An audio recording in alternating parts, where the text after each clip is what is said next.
Chamber of Souls. The divine source has to be there.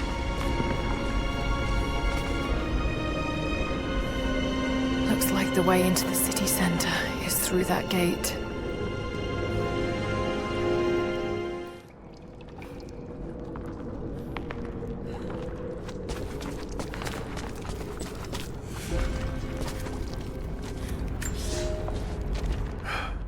I have failed. There will be no pardon for my sins.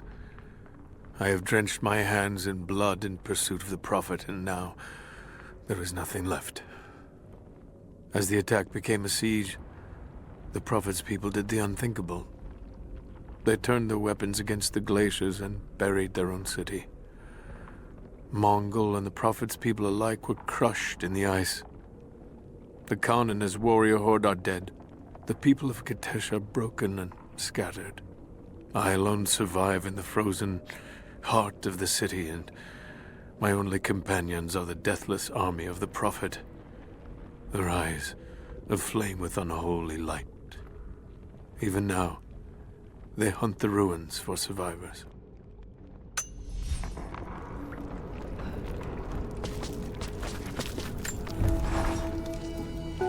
I don't know what I expected an immortal being to be like, but Jacob seems so human. The things he must have seen over the years, all that experience and knowledge, it's difficult to fathom. And yet, he lied to his own people for generations, all for the sake of this secret. What wonders will be unlocked with the divine source? Will humans finally understand the true nature of the soul? Or will it unlock some extraordinary new scientific discovery? One thing is certain. It's too important to allow Trinity to control.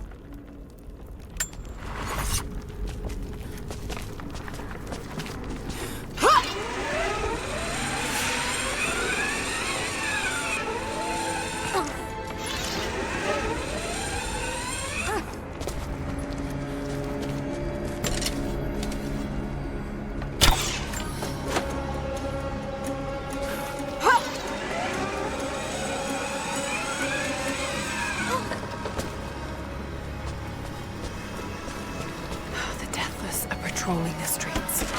Got to stay out of sight.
God is testing me. I've scavenged weapons and tools enough to survive. The Khan once demanded I learn to draw a bow and fight like one of his soldiers, and I am grateful for that. He gave me his own arrows, made for punching holes in armor. The ice around me provides all I need to drink, but it runs red with blood. The Prophet's army now patrols the dead city. These are not the soldiers who first met us at the city gates. They've been changed somehow. Among them, I can see a man that I myself killed in the battle. The old legends say that those who looked upon the divine source relinquished their very souls to it, attaining immortality. If this is true, I will surely perish here, buried with the secret I was sent to find.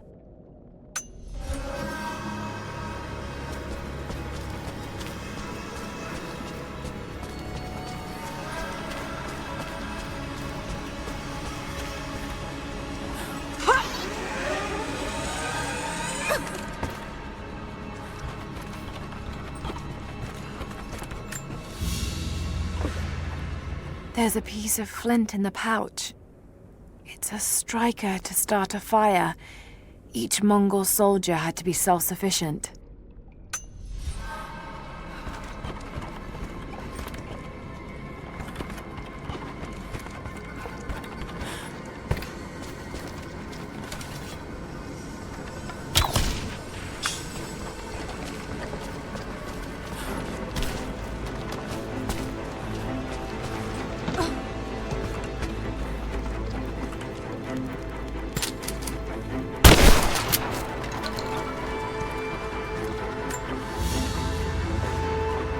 An ancient carving of a pagan god. Perhaps a fertility idol. It's thousands of years old.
At last, I killed one of the deathless soldiers.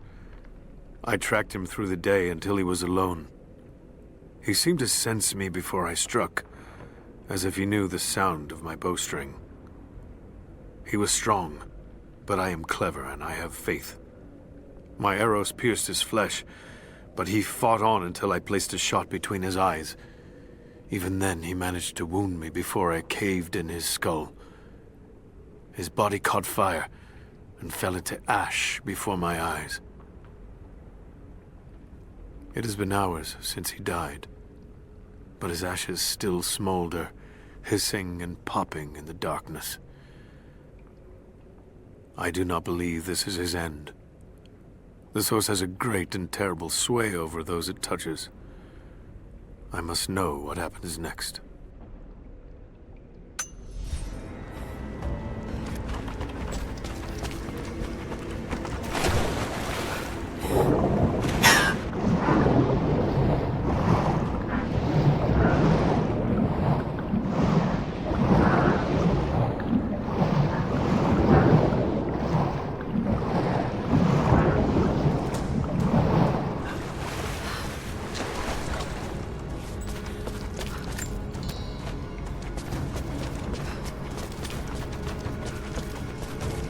Valentinus, the timekeeper.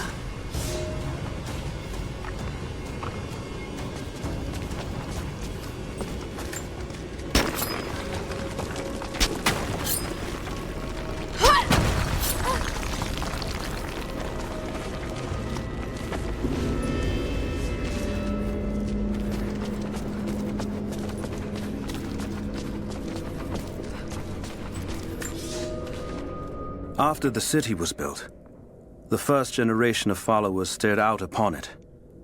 One among them, a man named Valentinus, has spent his whole life devoted to the study of time and its passage. The prophet sought him out in the crowd and asked him what he thought of the city. Valentinus said he felt it was a blessed place, that time would move slowly there, and that Katesh would last for generations untold. The prophet smiled, for he knew that he had made a home where his people might be safe.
blue glass vase, still in excellent condition.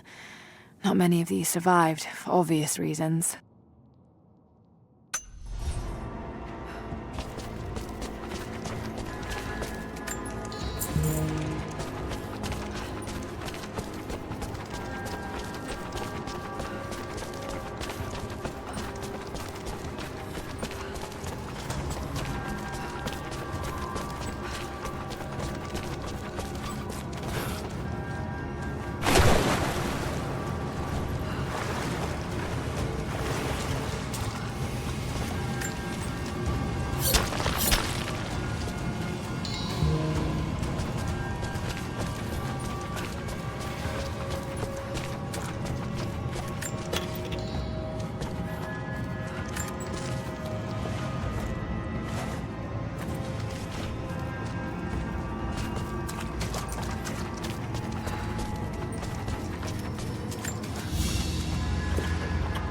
An iron pendant.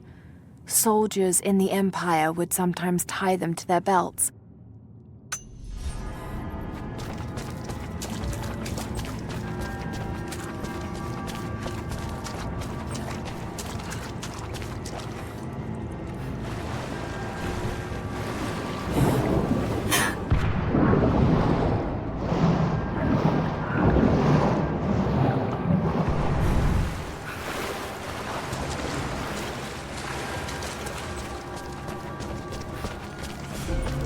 Ruins under the water.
I'll need to provide the spark.